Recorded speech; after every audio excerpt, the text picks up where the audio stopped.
Hey, welcome everyone. Welcome to a really exciting night of Original Sports Podcast. This evening, I'm very honored to have our guest tonight. I actually had the fortunate advantage of meeting him at Pirate Fest. My son rode up on him to take a picture, get an autograph, and I slid my business card in his hand, and he was just such a gracious person.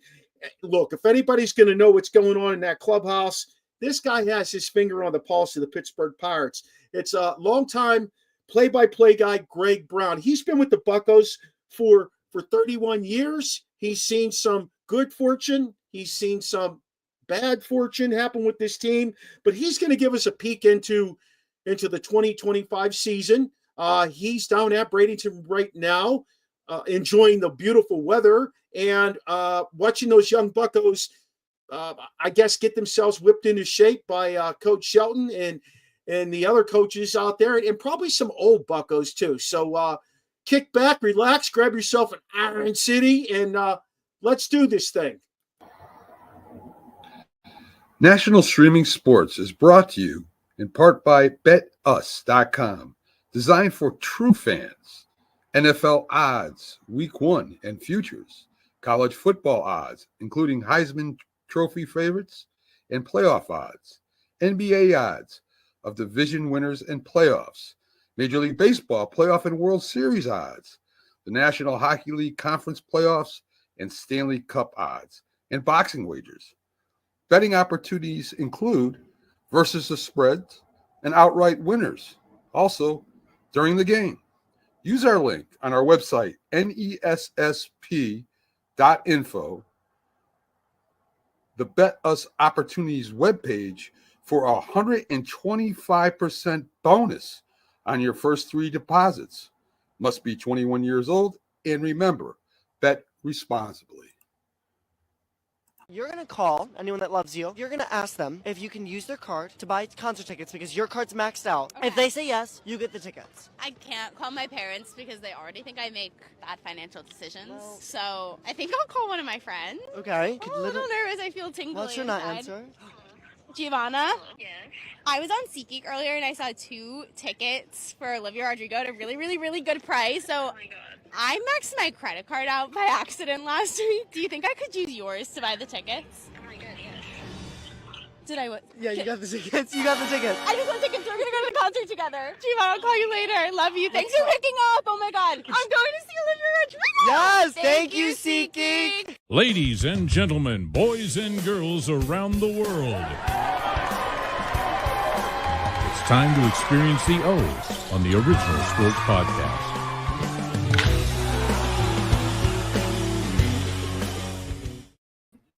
Hey, welcome again, everybody. It's our honor and pleasure to have with us the Pittsburgh Pirates play-by-play announcer, Greg Brown. Greg, how are you this evening? I'm really good now that we've got not only the barber, but the dream and T-Sizzle. So that has made my day. How's the weather down there? Today was better. Yesterday was rain out. It rained all day. Today was sunny and cool, relatively speaking. I think it got maybe into 68, 69 degrees or so. But yeah, no complaints down here, man. It's Greg, just don't go to the Keys. I saw they had 9 inches of rain. Oh, no kidding! Wow, flooding and everything. Yeah, outside of the state. Yeah. Hey, Greg, let me ask you a question. This team spent $17 million around there this offseason that they addressed their needs. I love the latest pickup. I'll be honest with you. This Andrew Haney is a diamond in the rough for that team. But what do you think about some of the other acquisitions?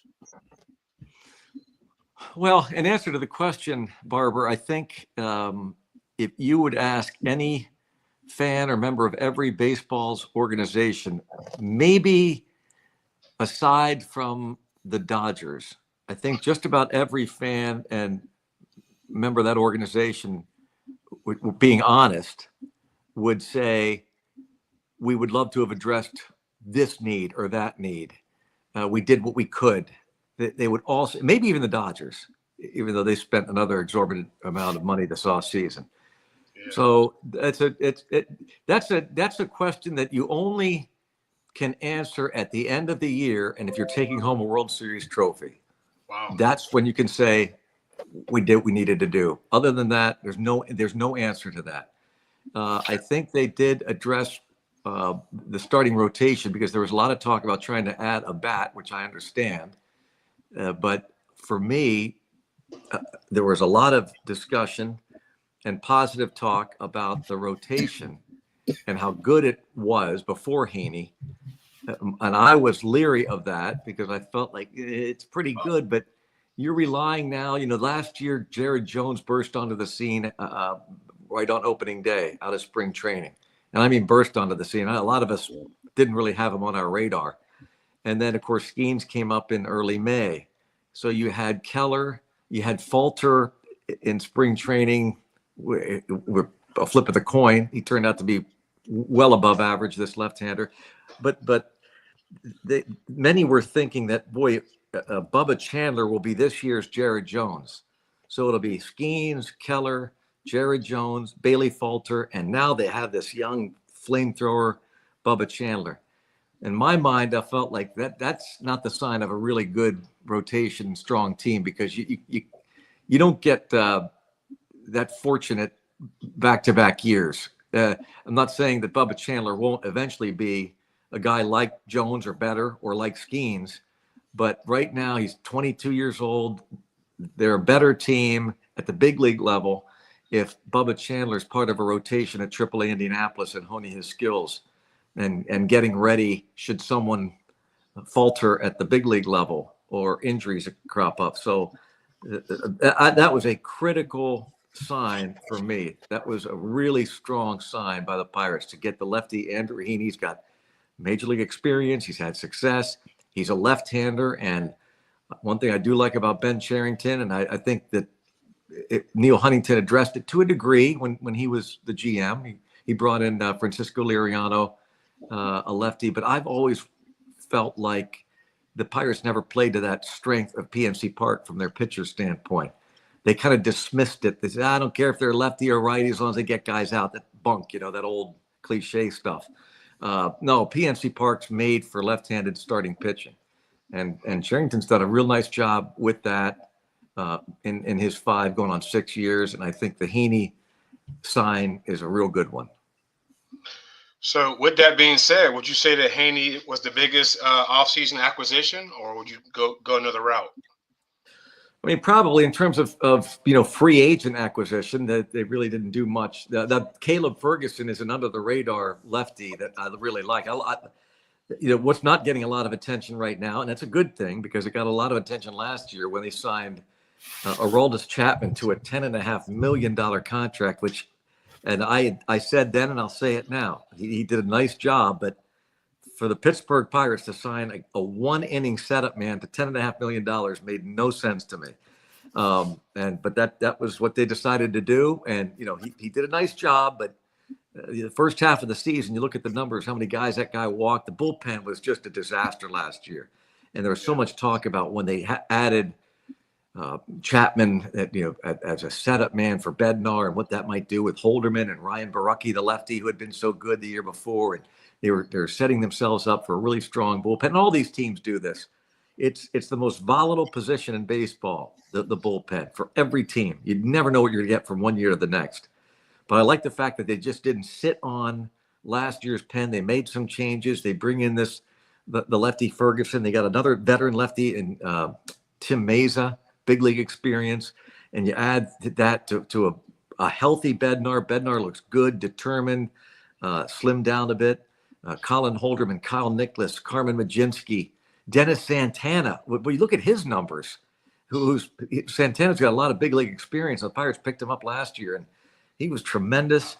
So I think that bullpen is going to be a huge strength this year. And in terms of the one free agent sign, the biggest name, if you want to call it that, is Heaney. But again, under the radar, I'm going to go with Caleb Ferguson. So we were looking at Spencer Horwitz. They picked him up with a trade with three-team deal, and he comes with a nagging wrist injury. Why do you think Harrington made that acquisition? to I understand help out the first base situation, but why do you think he made that deal, give up so much with Ortiz then?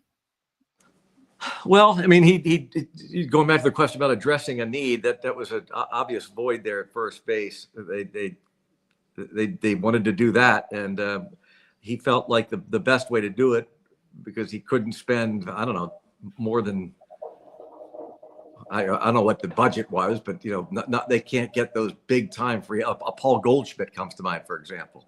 I guess they felt like they didn't want to spend that much money on a Goldschmidt. They have familiarity with the Blue Jays, this group, with Charrington and Shelton and Steve Sanders, the assistant GM. They spent some time with Toronto. So you'll notice they've made a lot of deals over the last few years with Toronto specifically because they know these players. And they like Horowitz. He's an on-base guy, maybe not a big home run hitter, but a doubles guy, going to drive in runs, outstanding defensively at first base. And that old cliche that you've got to give up something to get something. And yeah, Ortiz was really good. You could argue that he was the most consistent pitcher from start to finish. And I say that including Skenes, because Skenes didn't come in until May, about the second week in May. But from the start of the season to the end of the season, Ortiz incredibly reliable, ended up being a fixture in that rotation. They obviously believe that Horowitz can fill that void. It's kind of been a Bermuda Triangle for the Pirates over the years, getting a first baseman who could be situated there for a number of years. Horowitz is controllable. That's a big deal in baseball these days. I have a couple of pretty close friends in the Blue Jays organization, and I asked them after the acquisition to give me the real lowdown on Horowitz. One guy said didn't see him hitting a lot of home runs, but kind of what I said, gap guy, RBI guy, clutch guy. Another friend of mine who's pretty high up in the baseball development department said he can just plain hit. And I like that from a scouting perspective from another guy, another organization, the organization from which he came. He can just plain hit. And the Pirates can use hitters. They need guys, maybe not home run hitters, because those guys are expensive, but guys that are going to hand that baton off and get it down the line from one guy to the next, not strike out every time up, especially caught looking. It drives me nuts. The way the teams like the Pirates, low revenue clubs, are going to win, especially the Pirates makeup right now, strong starting pitching, get that bullpen, and run the bases, do the fundamentals and defense. And that's how they're set up right now. Who's going to replace Horowitz till he comes back? Well, I mean, like, the anticipation is what, May? Well, I've heard different things. Initially, when I first heard it about a month ago, I heard maybe mid-April. And so, these teams never, including the Pirates, they never want to come out and say mid-April just in case it ends up being late April or early May. But I think internally, optimistically, I think that's what they're thinking, though they won't say that publicly. In terms of who replaces him now, options are some guys that are in camp as non-roster invitees. DJ Stewart, who has big league time last couple of years with the Mets. Big left-handed hitter who hasn't played much first base, but said he's willing to play. He's more of an outfielder, DH. They also have Derek Hall, who was with the Phillies organization for the last handful of years, who put up really good numbers at AAA, and obviously has been blocked over the years by Rhys Hoskins and now Bryce Harper. Adam Frazier has played some first base. Jared Triolo, outstanding defensively at first base. They have some options. I don't know if they're great options, but not bad, especially if a guy like, if today, if you pressed me and said, who's going to end up being the starting first baseman on opening day, I might say Derek Hall. The one thing about guys, and you guys know this, and I keep impressing upon our listeners and viewers, we've done a couple of games in spring training, and I have to remind myself of this every spring. We get caught up in all the numbers. We get caught up in the guys when they start doing well, or poorly for that matter. But when we look at the roster, the 26-man roster, the 13 pitchers, the 13 position players, almost 90% of the time, that's a rough estimate, these are guys that when they come to camp, they are on the 40-man roster. It is really hard for a non-roster invitee to come into spring training and win a job, especially teams that pride themselves, like the Pirates, on the talent that either they've developed or the roster makeup that they've put together over an off season. They spend so much time poring over numbers and looking. These are the 40 men that these are our guys.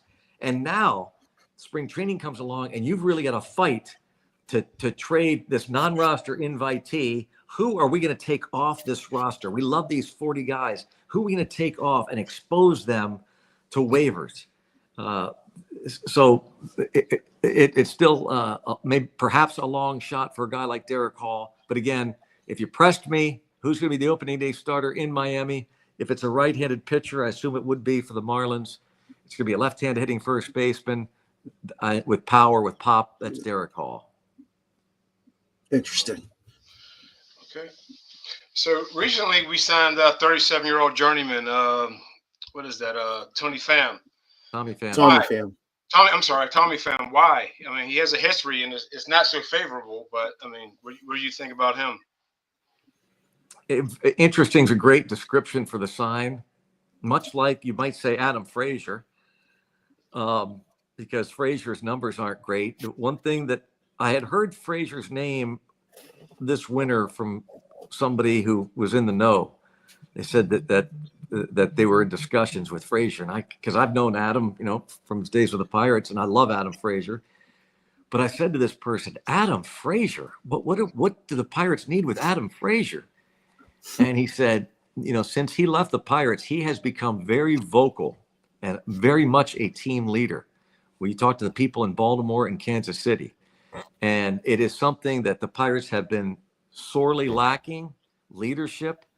Now, what comes first, leadership or numbers? I'll take the numbers.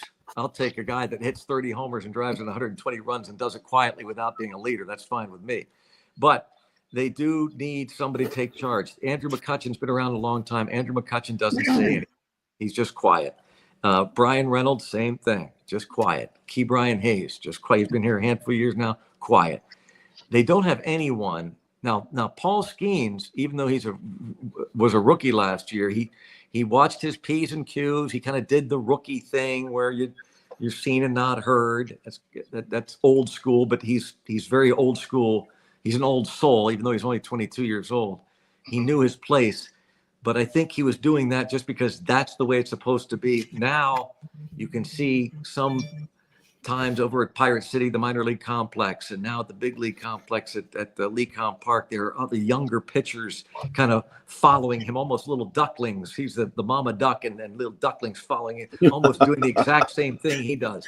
It's kind of comical to watch, but he did that this winter. He took some of the young guys and they worked out together. They went to the same workout facility, and he's got an incredible work ethic. So I think Skenes will take care of the pitching side, but they have needed someone to take care of the position players. And now they brought in two vocal leaders. Adam Frazier is one from an infielder standpoint, and now Tommy Pham is the outfielder.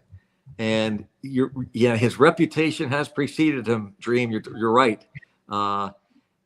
It's not a good one, but one thing you cannot deny about Tommy Pham, I've heard this from everybody. All he cares about, maybe to a fault, which is a good fault for me, is winning. And the Pirates have not had winning at the top of their to-do list for too long. And so if Tommy Pham goes in there and disrupts things and makes things very uncomfortable for people in that clubhouse, for me, I'm fine with it. If it means they're going to win more ball games. I heard Adam Wainwright on a podcast. I don't know if it was this offseason or last, but someone sent it to me after the Pirates signed Tommy Pham. And he went on for about 5 minutes to tell a story. The host asked him about Pham. He said, I'll tell you about Tommy Pham. When we were with the Cardinals, when he was with the Cardinals as a young player, and I think he said in his very first year with St. Louis, he said, we lost a tough game and we're all in the clubhouse and we're hanging around our lockers. It was a bad loss. And here's this kid who walks in, relatively inexperienced outfielder, Tommy Pham.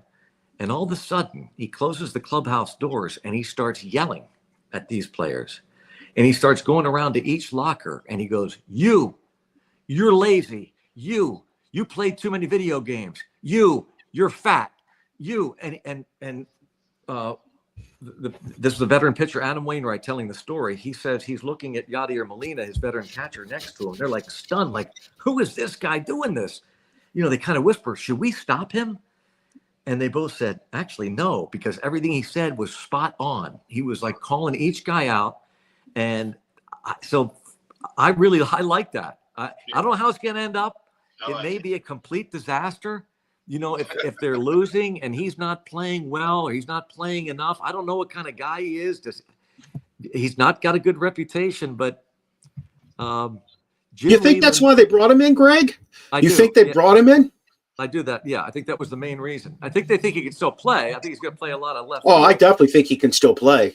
Yeah, I mean, his numbers haven't been great the last couple of years, but he's got an over 800 OPS lifetime against lefties. So I could see a platoon with him and like a Joshua Palacios, a left-handed batter, or if Jack Sawinski finds it again, I could see a platoon. He's going to play left, or they are going to play left. Reynolds is going to play right field this year. That was the game plan last season. It didn't work out for whatever reason, but he's going to go in there and play right field now every day, which is better on the legs. There's not much room to cover in right. You got O'Neill Cruz in center.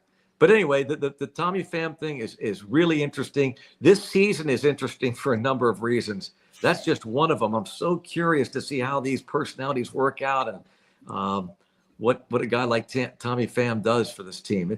Jim Leland said to me many years ago, I was in the Pirate front office before I became a broadcaster, and I got to know Jim when he was a rookie manager. And after a couple of years, I was talking to him one time. I said, Jim, it would really be neat if we had a bunch of kind of blue collar guys on this team. Win or lose, Pittsburgh loves blue collar guys. And they'll come out to the ballpark if we have,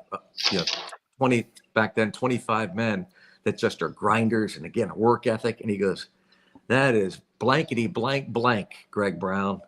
That's a bunch of BS. He said, you give me 25 jerks, and he used a different word. Give me 25 jerks who can play, and I'll teach them PR in the off season. And that's what I'm thinking about with Tommy Pham. I'm thinking about Barry Bonds right there you described. Well, that's exactly right. Well, you're 100%. He was spot on. That was even before Bonds' arrival, but yeah, that's who he's talking about. Greg, I saw the clip again today. Somebody posted the clip on X of Leland getting into Bonds at spring training several years ago. And I put it in my group on Facebook, my Original Sports Podcast group, because it is a classic. I mean, I love those coaches. That was Cowher. That was Leland. I mean, that's Pittsburgh to me, though. Like that's a Pittsburgh thing. Oh yeah, and he really endeared himself to Pittsburgh. It wasn't intentional. There happened to be a cameraman for a local TV station that was shooting. It was the only camera. And so it's not like it was done, in this day and age, almost anything these guys do in any sport, to be quite honest with you, it's hard to determine whether they're just playing to the cameras or not. Yeah. But back then, they weren't covering the team every day, 24 hours a day, 7 days a week, and there were cameras all over the place. This camera just happened to heard a little skirmish out there in left field. It was in the minor league complex. It was even before the Pirates started playing big league games. Yep. At then McKechnie Field. And Leland laid into to Bonds, and Bonds gained a great respect for Leland that day, and to this day they remain close friends. And there's no reason why that can't happen. This is for a different type of podcast, not sports, but it's societal. Yep.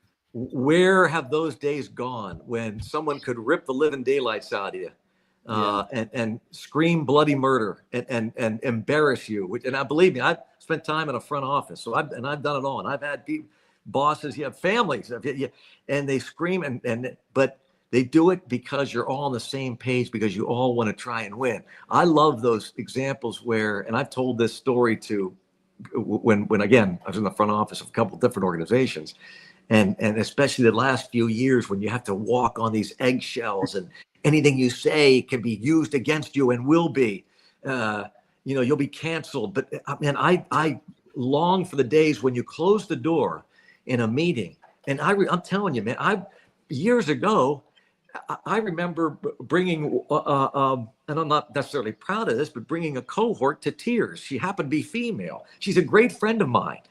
And I'd have been gone, and scream back at me. But then when the door is opened, all of a sudden you're all in this together. Mm-hmm. It's like family. I'm one of 7 kids, and we scream. We physically punched each other. 6 boys, 1 girl. Believe me, we've had our nose bloodied by our own blood brothers. We had in our house in Harrisburg, we had literal holes in the walls where one brother's head was thrown through. One guy had 1 tooth out because one brother threw him up against the bedroom railing. I mean, but that's okay to do. But then once we went outside, like, don't you dare talk about the Browns. Right. We can talk about the Browns. You can't. Right. Sounds like we're talking about WCW here or something. What's going on, Greg? Yeah, it was. I mean, those were the days, man. Those were the days when my mom just said, let them have it. They'll figure it out. Yeah, Rasheen and I get into it like that all the time. Somebody just told us we're like blood brothers instead of brothers on the podcast. Are you guys? Now the thing is, though, are you guys ever physically in the same place, or you're always remote? Yeah, no, we get together. We do an on-location show once a month. Okay. Yeah. Oh, then it counts. Okay. Because you can talk a big game, get the beer muscles if you're like remote. But we have a lot of fun when we go on location. We have a cool place here in Frederick, Maryland called Frederick Social, and it's a really neat place. They have a big beer wall, and you can have whatever drink you want. You just put a card in the machine, and you pour it, and it adds up your total. You can have a different beer. Gosh. Yeah. Wow. And we have a nice space there, and they treat us really well. So it's our new home for our on-location show. I was in Frederick, I don't know the arena, to see Phil Vassar, a country music singer, about 6 or 7 years ago. Probably the Weinberg. No, I think that's it. Yeah. And so fairly familiar. I grew up in D.C. in the Harrisburg area, so that area of the country is not too unfamiliar. Right. We have the minor league baseball stadium here. Yeah. It used to be the Frederick Keys, and they are in limbo right now because Cal sold them. So they're supposed to come back here. If they don't come back to Frederick, they're redoing the whole stadium to get another affiliated team here. So we're very excited for that. Right now they have one of those draft league teams, which is fun. They pack the house for that. That's nice, but the Frederick deserves a pro baseball team. Yeah. That's a pro baseball city, yeah. I spoke to one of the guys from the Orioles, and he said once they get done the renovations, there's a big chance they'll be back. So good. We'll keep our fingers crossed. Good. We got sidetracked. T-Sizz, you're up, buddy. Hey, Greg, you alluded to O'Neill Cruz heading out to center, and we're looking at this. I can't even pronounce his name. Falafel. Isaiah Kiner Flavor. I don't know. But anyway, him being a utility player, is he going to be potentially taking over that shortstop spot, or where do you see him being productive for the team? Well, the intention when they moved Cruz and they made that deal was to make IKF the starting shortstop. And I think that is still the intent, although, he's pretty much admitted, to be frank, that he's a better player as a utility guy. For me, just as a fan, I don't know that Isaiah Kiner Falefa is an everyday first baseman, a shortstop. I mean, you're talking about 140, 50 games at shortstop. I don't know about that. So my hope is that he's kind of keeping a seat warm, maybe for a guy like Leover Peguero, who was a top prospect. It was the first trade that Ben Cherington made in 2020.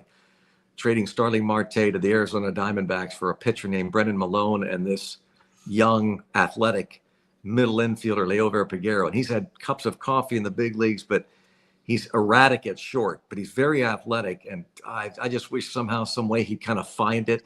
Nick Gonzalez can play a little shortstop, but I think it's almost similar to IKF in that, he's better suited for second. It's really kind of amazing because they've had either through the draft or through international signings, they've had a boatload of middle infielders and just have not had the fit yet at short. Now, again, they made this decision. It was going to be Cruz. Cruz wanted to play short. I don't know. I didn't take a stance. When people ask me, do I think it was the right move? I still don't know the answer to that. We'll never know. I guess the true answer would Cruz have been a really solid all-star shortstop every day if he stayed there? Like I said, we'll never know. They felt like he's better off in the outfield where he can use his legs. Jim Leland, and most every managers feel this way too, but he said this time and time again, you have got to have in baseball a shortstop that when that routine ground ball is hit, especially late in games, when that ground ball is hit to shortstop, it has to be an out. And though Cruz was continuing to learn that position the last couple of years, almost every time, no, not almost, I'll say it, every time there was a ground ball towards shortstop, I kind of held my breath. And I think Pirate fans were the same, that once he fielded the ball, then you're going, okay, now what? So it's twofold. Did he get to the ball, field it cleanly, and his throws? And if I'm feeling that way and fans are feeling that way, they're feeling that way in the dugout and on the field, and you can't have that. So for that matter, that reasoning, I understand the move. Again, I'm just not necessarily sold on Kiner Falefa being your everyday shortstop. He kind of gives me that, Cruz gave me that Pedro feel to him. Alvarez at third base. That's where I understand exactly what you meant. Exactly. Yeah, he started to improve with it. He really did. In fact, what got really bizarre, like last year, and I kept looking at my broadcast partner, would be like, what is that? What's going on there? He couldn't keep the ball in his glove. I said, does he need a bigger glove? Throws from the catcher, drop. Pop-ups, drop. Like, what is happening? Relays from the outfield, he'd drop them. Like, what is going on? So that became more of an issue even than the throws. I'm glad that I will say that toward the end of the season, and I think it was the last month where they moved him to center field. I asked him toward the end of the year, okay, give me something that you like. I know he didn't want to go out there, but I said, give me something that you like about playing center field. And he just went, nope. I said, what? Nothing? He goes, nope. So you don't like anything about center field? Nope. So whatever happened this winter,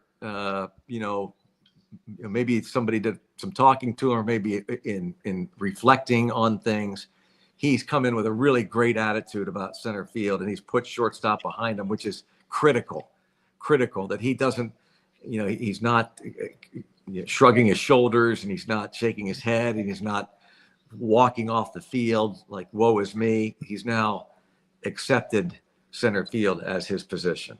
I think it's going to help his bat, to be honest with you. It might. It very well could. I mean, he doesn't have to worry about those throws. And the thing about, not to label it, but it's true especially with Latin shortstops. It's just the way it is. First of all, they're all proud. The Dominicans, the Venezuelans, very proud of their homeland, and especially proud when they're shortstops. And so when there are others from countries, they want to prove to them and themselves that they are the best. And so I've seen that over the years when he was playing like against Ellie De La Cruz, for example, the Reds. You can almost see this show going on, a sideshow. And I think he got caught up in that. And I think that did affect the bat. Because if you make a mistake at short, you got to forget about it and pick up the bat and play. So now he's less likely to make as many mistakes in center field. And I was really impressed how naturally he seemed to be in center field. He seemed to take to it. I mean, he made some really above average catches that nobody really paid attention to because he did it without breaking stride. His breaks on balls were kind of surprising, like for a guy that never played that position. And of course, he can make up for it with those gallops, those long legs. I think in the end, he's going to probably look back and go, this was the best thing for me. Will they pay him?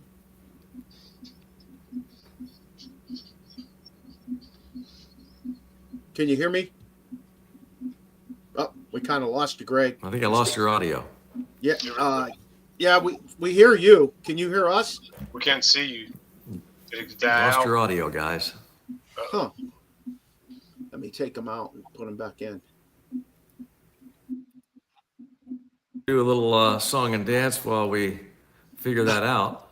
Yeah. Are Dream and Sizzle hearing you, Barber? Yeah. Huh.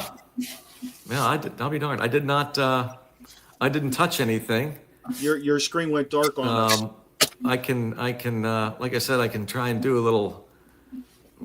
You want to leave? Maybe I'll tell you, if anybody has a pad or pen, you could jot down just one word and show it to the camera, and I'll know what you're talking about. If that's the way to do the Q&A. You want to leave? I can and see come you back? laughing, but I don't know if you're laughing. Maybe you're just No, fooling I'm me. laughing. You want to leave and come back? Obviously, you can hear me, but I can't hear you. That's wild. I can't even text him. I don't have his number. Let me. Huh. I'll write it. I'm gonna write it. I'm back. Oh, you hear us? Yes. Okay. I think something triggered. I didn't touch anything, but something triggered it. So I don't know what. What were you going to write down, Dream? Will they sign Cruz? Yeah, that's what I had. Long term. Nobody knows that answer. Don't know. The Pirates get criticized.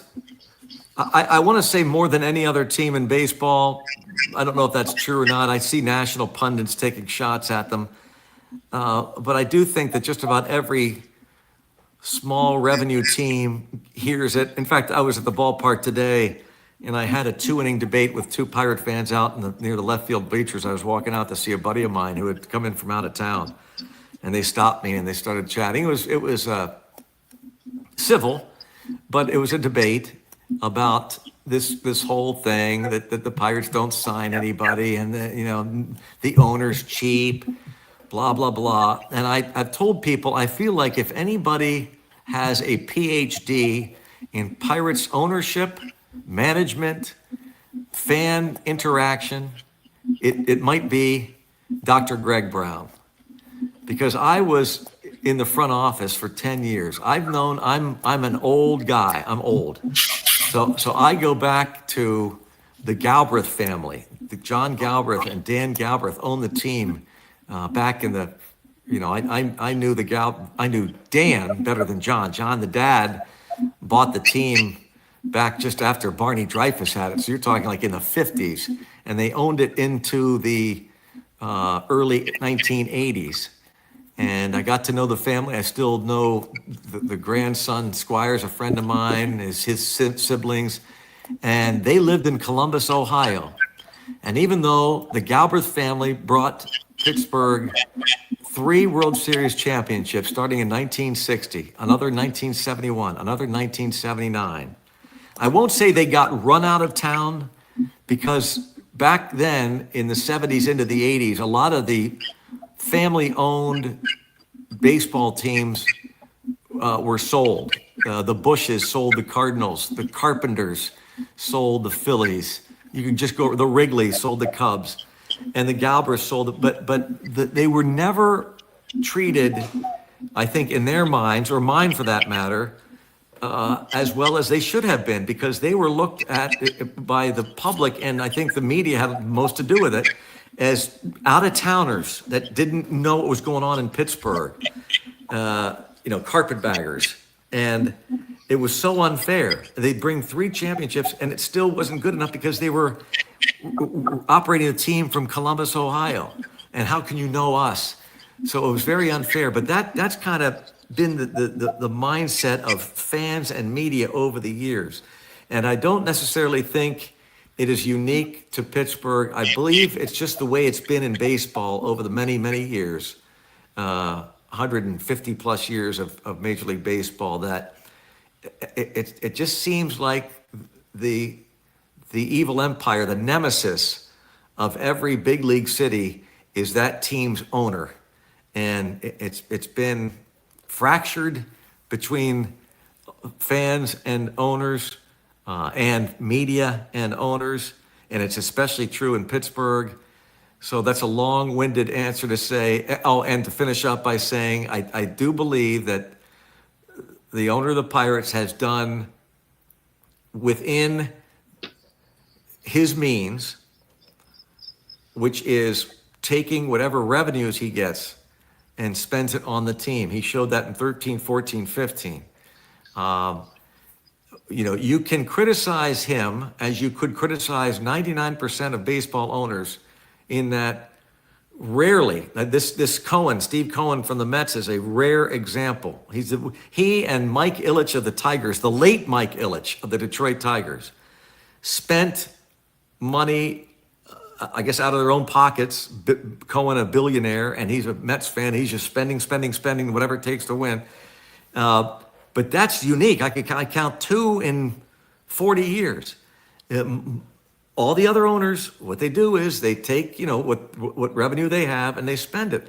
And so that's what he's done. He's gone out and he has, in the last 2 years, signed long-term contracts with pitcher Mitch Keller, third baseman Ke'Bryan Hayes, outfielder Brian Reynolds. He did it before with Andrew McCutchen when McCutchen was here the first time. He extended him. He's done it on occasion with others. So I don't know whether Cruz will be on that list or not. How about somebody like Jared Jones? Would he sign him again? I think it's possible because he's done it in the past. He's done it with pitching. He's done it with, it's really up to, if you look at how these teams are run, of the Pirates anyway, it would, in this case specifically, it's up to the general manager to go and pitch the owner. Like, we want to extend this 3, 4, 5, 6, 7 years down the road. This is what we want to do. We need a commitment, therefore, from you on this. And then to sell the owner on why this makes sense. Jones, we think he's going to be in the rotation. Now, I'll play devil's advocate with you, Barber.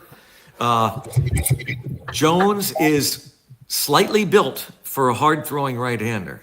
Okay. And so the question when he entered the big leagues last year, and even as he was coming up through the system, can he physically hold up over the years? Physically, because if you look at him, he is a max effort guy. Everything he has, he's thrown at that plate from first pitch to the last of every game. Now, he ended up on the injured list last year. Is that a sign? I don't know. I'm not saying, it could be a one-off, but these are the things that all these guys have to think about. Rumblings when Ke'Bryan Hayes was going to be extended. Early rumblings about a back issue, maybe, but that was dismissed. Well, lo and behold, what's happened over the last couple of years? Back issues. So if you take the owner's side in this case and you wonder, wait a minute, now you asked me, you gave me this big pitch, you told me I wanted this guy, and we're to sign him along. Now he misses all these games because of a back issue. Now, hopefully, knock on wood somewhere, those days are gone for Hayes, and he's going to be healthy, because you guys asked the question about the best offseason move. The best offseason move is a healthy, productive Ke'Bryan Hayes. That will be a difference maker. Back to Gold Glove defense, not hitting home runs, but driving in. He has the potential to drive in 75 to 80 runs, gap to gap, 30 doubles, getting on base, driving the ball all over the place. That's Ke'Bryan Hayes' game. So I hope that that's the case the rest of his contract. But you can understand an owner being leery and maybe suspect about, hey, wait a second, what about this, and this? That all comes into play when you're talking about extending anybody, and it's not just the Pirates, it's every team, depending on their budgets and how deep their pockets are, they all have to decide. And I'll give you an example of a team, even big market teams, that have to make these decisions. The Pirates got criticized, as they often do, for players either being traded or let go. Rarely, though, do they let the player go to free agency. So they try to get something back. Over the years, it's not been a ton of high-profile free agents, by the way, or players, stars, that they did let Bonds go. That was a previous owner. That was two owners back in the early 90s, by the way. They felt like they couldn't keep him, which was a terrible blunder, by the way, on those owners' parts. Bob Walk, my partner, says, how foolish were they back then? They signed me over Barry Bonds. And it ended up getting the general manager at the time fired. They ended up signing Walkie to a longer-term deal. But that's the kind of stuff that's been going on forever. And so they've done this. They have to make these decisions. Do we keep a guy? Do we let them go? And again, it happens over the years for all these owners, and not just the current one. And again, they get criticized. As I mentioned, not a ton of time, especially under this owner, had they let big name players go at the peak of their game through free agency or trade. The one guy that comes to mind was Garrett Cole. Cole and McCutchen were traded the same offseason. McCutchen's career, you take a look at it. And this is also something that drives me crazy with media, and I talk to the local guys in Pittsburgh about it all the time. An easy talk show line, subject. If you want to get that phone ringing, hey, I'm a talk show host, sports talk in Pittsburgh. Phones are dead. Let's talk Pirates. Pirates have a cheap owner, Bob Nutting. Brr, phone's ringing off the hook. Nutting's cheap, can't stand, never go to another Pirate game. Nutting. They let these guys go to free agent. Well, nobody goes back and relitigates these things, which when a player goes elsewhere and succeeds, that's all you hear about. A handful of times that happens. Look at these players that go, the trade of Tyler Glasnow goes down. When they signed Chris Archer, look at that, they let Glasnow go. Well, nobody talks about Shane Boss, who's been injured. The other pitcher that was in the Austin Meadows, God bless him, but Austin Meadows had a good year, and now he's had some physical and mental issues that have kept him off the field for 2 years. So, again, nobody relitigates this stuff. Nobody goes back and talks about how, and again, not being critical of Andrew McCutchen, but if you look at his career, they traded him at the perfect time. I mean, give them credit for that. And they did trade Garrett Cole with 2 years left on the contract. You know where they traded him to? The Houston Astros. And after 2 years, even the Houston Astros couldn't afford to keep him. But nobody talks about that. So they talk about the cheap Pirates. Nobody says cheap Astros. And the other empire. So that stuff drives me crazy because, again, I think it's easy to sit back and just throw up. And it takes a little work to look into this stuff. Look into why this current owner owns the Pirates. Do some work on that. The reason he owned, God bless the previous owner. We wouldn't be here without him because he got a consortium together of other investors. He helped build the new ballpark, but he was such a fan of the team. He insisted to the general manager that when we move into a new ballpark, we will sign this guy, Jason Kendall, to a long-term deal. Money the Pirates had never thought of before. Jason Kendall was his career a singles-hitting, good average catcher, batting average-wise.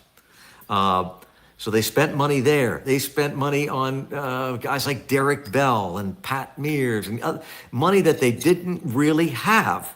They end up losing 100 games the very first year of PNC Park. And in short order, this owner great guy, big fan, insisting to sign all these players. All of a sudden, look at the books. Uh-oh, we're starting to bleed red ink here. We're in trouble. We're in really serious trouble. We need an infusion of cash. So he goes around and essentially, I'm simplifying this, he sends out an SOS to several of his investors.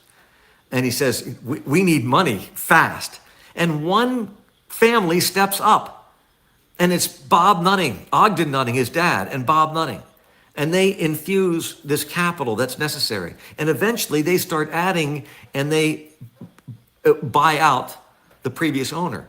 And again, I'm simplifying things, but you could, to an uneducated guy with me when it comes to finances, pretty much what happens, he says to the previous owner and anybody that will listen, I'll buy this team from you, but I will never run it like this again. I'm going to run it like a business. I've had successful business in the past, and I don't know anything about baseball, but I know one thing, I'm not going to let this team go under. I'm not going to let this team move to another city because I wasn't smart financially. And now he gets criticized for it, and it looks bad because he doesn't spend all this money that he doesn't have, or some people think he has, and he could, spend his own pocket money, which again, I go back to the idea that no owner does that, very few. And again, you could criticize him for being a good, perhaps frugal, maybe too strong a word, businessman, but he's got the Pirates on solid ground. I mean, it's not going. Pirates aren't going anywhere. So let me ask you. I know we're getting a little off here, but he knows nothing about baseball. You take a look at the new owner of the Washington Commanders. He knows nothing about football. He brings people in to help him win that team, and they did pretty successful this year. Why won't Notting take that step in that process to say, hey, I'm going to bring people in, help me recruit, help me get some players. Let's move this in the right direction. You're talking about blue-collar workers. Yeah, that's going to motivate us and keep us coming out to the ballpark for so long. But after a while, with 100 losing games every season, it's hard to be a fan. Two things, Sizzle. They've not lost 100 games every season. That's rare. I know. Well, but that's important because I go back to the narrative. I'm serious because what I've said to the owner is it's the drip of misinformation. It might be too strong a word to say lies. I'm not suggesting this is a lie. It's misinformation, information that comes in from all areas, social media, radio stations, TV stations, bloggers, constantly all over the place that have this in the back of people's minds about the cheap Pirates and their terrible everything else. So I do think it's important that we point out that 100 losses. They have lost 100 games, but they don't do it every year. They won only 76 games last year. I'm not saying that's enough. It's not enough. It's far from it. But to your point about Snyder and the Commanders, you're 100% right. Now I'll caution, having spent time in the NFL with the Bills and been around pro sports my entire life. Watch about repeat. We'll see what happens next year. Everybody, all the Commander fans are feeling real good about themselves right now, but brace yourselves. I'm not suggesting there's going to be a fall off, but they brought in a new owner, Josh. I understand that, but all of a sudden it's not some magical elixir that all of a sudden it's all going to be well and good for the next handful of years because they got a new owner. It was a good first year. We'll see if they repeat. I'm just saying. But back to the point about bringing in people that are in the know. That's exactly what this owner has done. He doesn't know baseball, so he says, I need people that know baseball. And he relies on them. And that's why when people say he doesn't care about winning, again, it's the drip of misinformation when it comes to the Pittsburgh Pirates. If he doesn't care about winning, I ask Pirate fans this all the time because I hear it all the time on the talk shows, everything else, and fans. All he cares about is money. He could care less if they win. Okay, if all he cares about is money and doesn't care if they win, then answer me this very important question. After the 2019 season, he fires the president, the GM, the manager, and two critical people in the scouting and minor league departments. to the tune of about $20 million still left on their contracts, still paying them for 2 and 3 years down the road. If he doesn't care about winning, why would you fire these guys and throw that money away? Hey, Great point. we can say that's better. Greg, do you think we're aligning for a lockout in 2027? Boy, I don't know. I don't know. The rumblings are not good.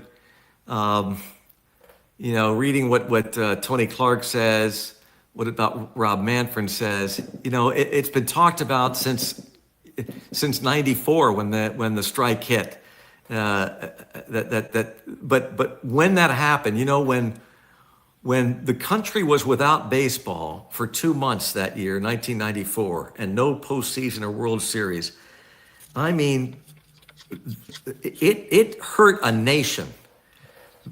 There's something very special about the game of baseball. It's a friend that comes along with you every day in the spring and summer and fall. It's a companion. It's something that people rely on.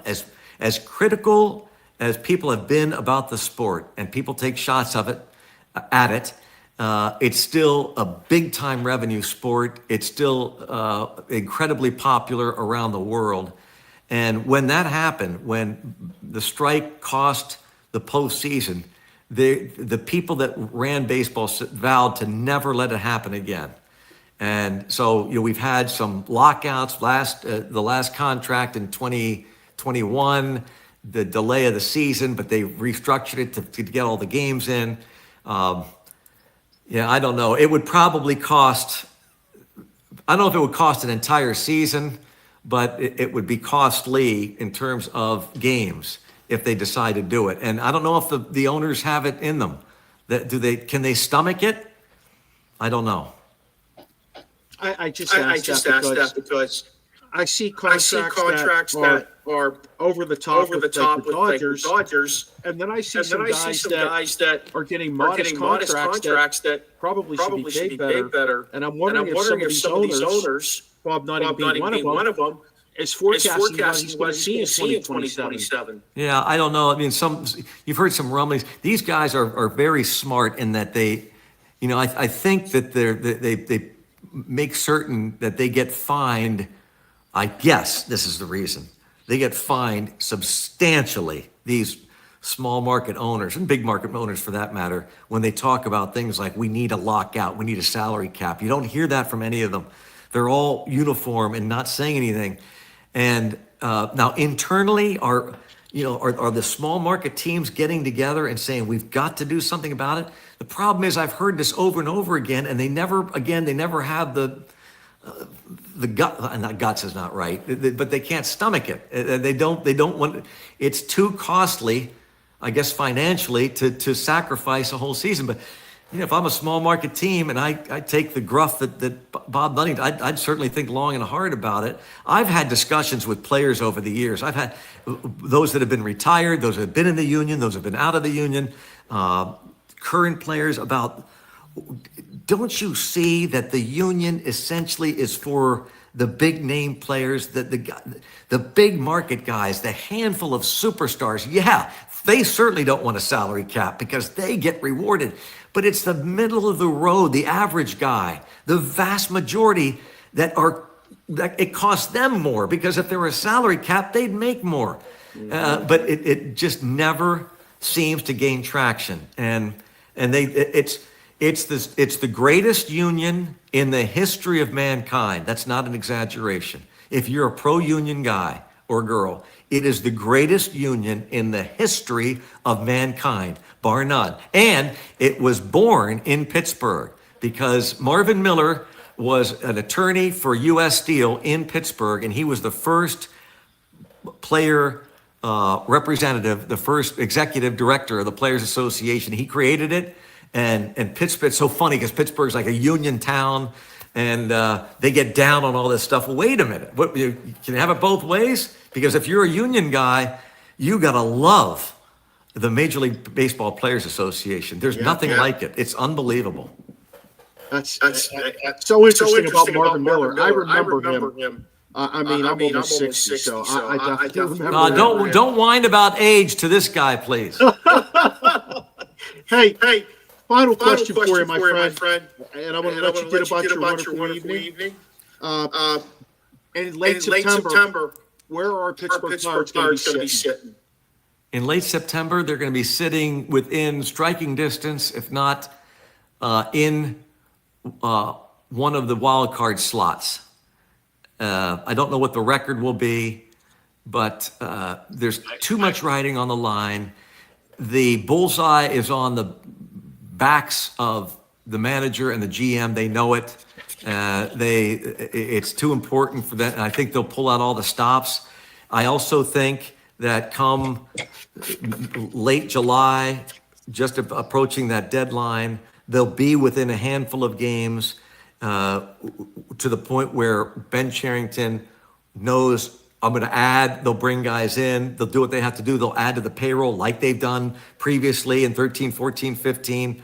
They've got permission to do that. They've boosted the payroll. And so, I just think, and the other thing too, I've been saying to Pirate fans, Barber, is the luck has to change. They've had some bad luck over the years. And baseball is one of the luckiest sports of all. That's why they play so many of them. They play 162 games to even things out because there's so much luck, the way the ball bounces and things happen. The luck is due to change for the Pirates in addition to everything else. Talent wins out more than anything else, but also I think they need a little luck on their side. Greg, you got me fired up for baseball now. Oh, thank goodness. Yeah. I'm fired up. My question, I thought I was going to get the Brown beat down like that with your brothers. Hey, thanks so much for joining us. Sizzle, by the way, I just want to add this. You're talking to a guy who was born in Washington, D.C., and whose family, all my older brothers were all Redskin fans, and to this day they watched. Now, I grew up a Bears fan for some crazy reason. That's another story, but they're all still Washington Skins, whatever you call their name. We still call them Skins. Okay, they're all still Skins fans, and I root for them too, believe me. I'm not rooting against them by any stretch, but I'm just saying that having been there and done that it is hard to win in sports, and it's a great story that the new owner comes in and what happened. It's like a Cinderella story, but now I'm anxious to watch and see if Washington can maintain what they did. Yeah, we know sports is cyclical. We're just waiting for our Buckeyes to come back around. We're hopeful, and you got us fired up. I'm ready to watch some spring ball. I can't wait for the season to start. Keep the faith. I keep telling Bucko fans, keep the faith. Yes. Got my Bucko shirt on. Hey, we'll look you up when we come to the stadium, Greg.